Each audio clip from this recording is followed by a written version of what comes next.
Hello everyone, welcome to From the Star Wars Home Video Library. I'm your host Nathan P. Butler. This time, for the second time in a row, we're going to circle back to a VCD item that we've seen before and look at a variant of it from a different market. One of the ones we saw relatively recently, actually, was the VCD release from Hong Kong of Revenge of the Sith. That really cool packaging here, that nice compact packaging. It's the English version with the Chinese subtitles and everything, where it was like a slip cover, had that nice book-style packaging. It's that packaging that I really praised quite a bit because I think it's pretty slick looking. Well, this was from Hong Kong. And you may recall that our first big comparison we ever did on this show of VCDs was looking at the Malaysian and Hong Kong versions of The Phantom Menace. So it only seems fitting here that when we have a chance to do a comparison of another Star Wars film, it will again be Hong Kong and Malaysia. The one we just saw was Hong Kong that we've seen before. The Malaysian one actually looks a lot like a DVD release. So much so that when I first posted about it, some folks thought it was a DVD release. It is not. This is the Malaysian Revenge of the Sith VCD. I do not have a Malaysian Attack of the Clones yet. So it looks very much like the DVD release, right? Nothing up at the top in gold or at the bottom in gold, right? So a cleaner look as far as taking those bars off the top and bottom.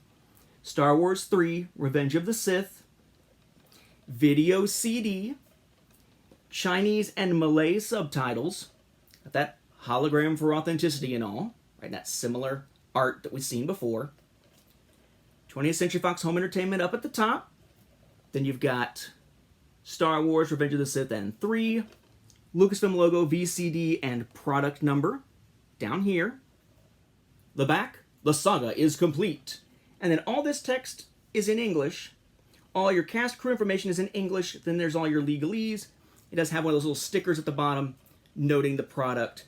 This was put out by Movie Magic SDN BHD. I'm not sure what the SDN BHD stands for, but yeah, it's by Movie Magic, as opposed to Delta Mac, as we've seen in some cases before.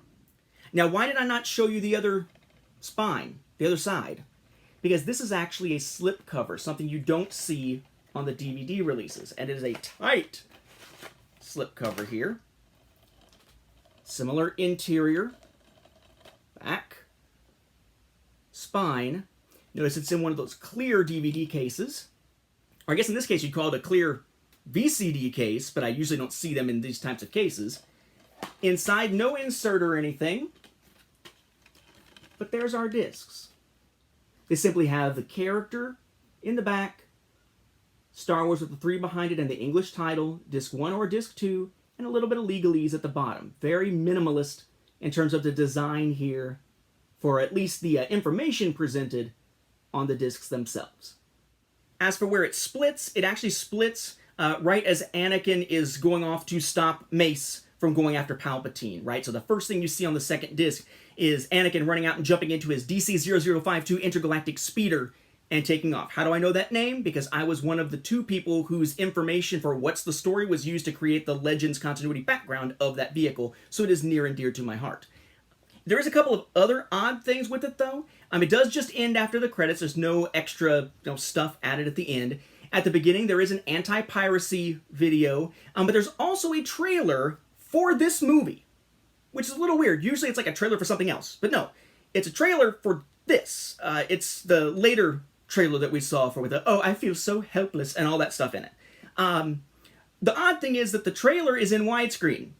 Well, it's letterboxed, right? It's a pan and scan, where they're 4:3 image, but then it's got the widescreen image in it with the black bars on top and bottom.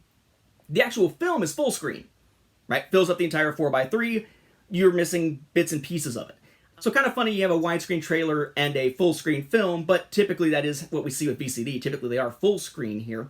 And what's also interesting about this is that notice how it says it is Chinese and Malay subtitles here. The film itself has just regular English text on like the opening crawl a long time ago and all that kind of stuff. But throughout the entire film, including the crawl, you have 2 sets of subtitles running at any given time. Chinese and Malay. That's not one language that describes 2 different regions. It's 2 different written languages that are always presented together throughout the film. I found that kind of interesting because usually it's one set of subtitles or another, and this one going to two different markets, or one market with two different languages being used. It's interesting just to see them do that. But the audio, of course, is in English, so if you can ignore the subtitles, it's just like watching a full-screen English copy. In our next episode, we're going to ditch this particular defunct format and go to another defunct format to check out some early Star Wars Betamax releases from other regions beyond what we've seen before. With that, though, we'll wrap up this episode. Thank you for watching, and may the Force be with the home video viewers.